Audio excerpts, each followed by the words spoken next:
Hey guys, there are a couple of things I specifically want to point out because some people seem to not be understanding the words that are on the rubric. So, since the curriculum has to serve the learners, it is one of my responsibilities to clarify for you guys exactly what the point is and why it's important. So, on the threaded discussion rubrics, there is a criterion that requires that you bring in throughout the whole of the week your 3 or 4 threaded discussion posts. Yes, 3 is the minimum. 2 outside sources. This can be a video, as many people have done. This could be a news link, as some people have done. This could be a blog. This could be off of a curriculum website, a teacher website. Here's why this is important. If we think about our professional dispositions, first of all, being aware of what's going on around us is always important, and curriculum doesn't happen in a vacuum.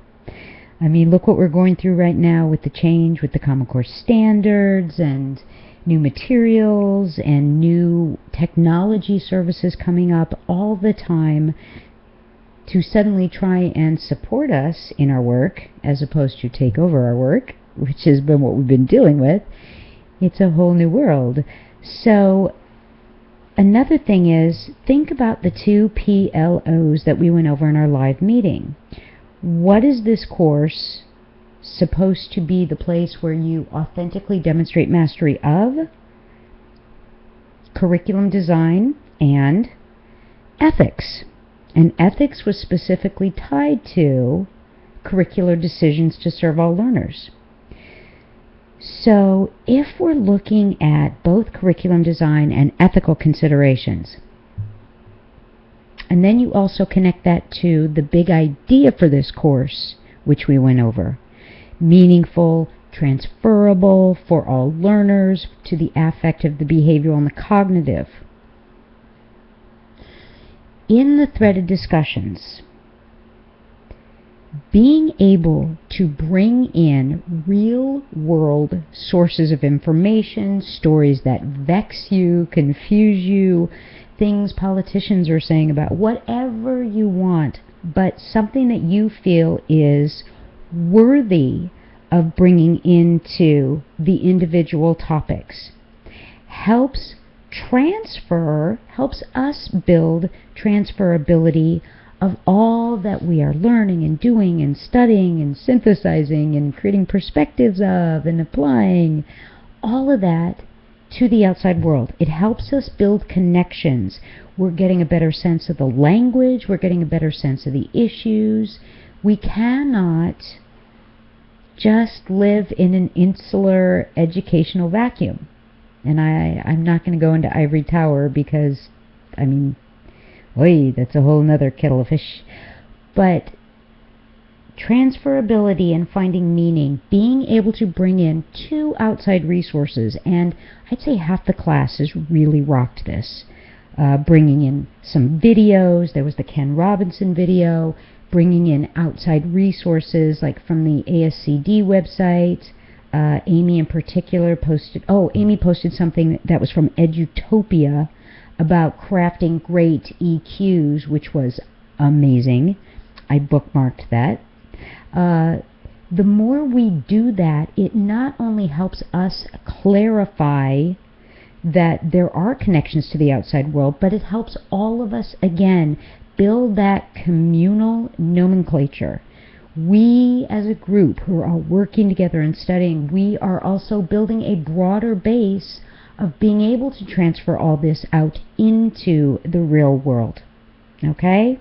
So that's one thing.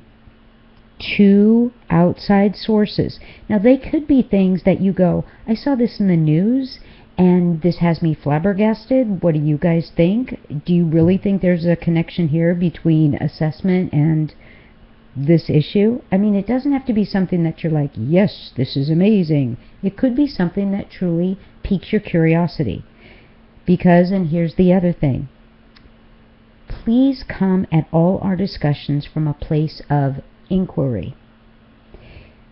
It's very easy for us as teachers, and believe me, I'm speaking about myself as well, I have to catch myself all the time, to want to take a topic and validate our stance on it from what we already know, as opposed to coming at every different discussion from a place of inquiry. Well, okay, that's the topic, and here's what I know about the topic, but what more is there that I don't know? And we may not have any idea how much we don't know, right? You don't know what you don't know. In fact, the more you get closer to becoming an expert in any subject, part of that is recognizing how much more there is to know that you don't. So coming at a topic with not only what you know and what you think and what you're synthesizing from the material, but with great questions. And they don't have to be questions that anyone can directly give an answer to. In fact, it's better if they're not. Authentic inquiry isn't specifically looking for an answer. It's looking for great questions. And in the process of coming up with your question and really, really chewing on it for a while, often you'll discover a whole new way of reframing the thing you were originally looking at. I'm going to end with a quote because my little man just did a presentation on Thomas Edison. And one of the things he walked away with was this great quote that Edison shared about how every one of his failures to build a light bulb wasn't really a failure because it taught him what not to do. So it's the same thing with your inquiry. Don't be afraid to ask questions about what you don't know. Remember, this is the place for you to be very open to making mistakes, to asking questions that you may not be able to answer now. Maybe you won't be able to answer it 2 years out, 3 years out, 300 years out. Who knows? But you won't know if you don't ask the question. And your question could lead someone else to being able to ask an even better question, which in turn helps you find a meaningful answer to your original inquiry. Okay? So here we are, week 3. If you got any problems, questions, issues, or chocolate, you know how to reach me. Bye, guys.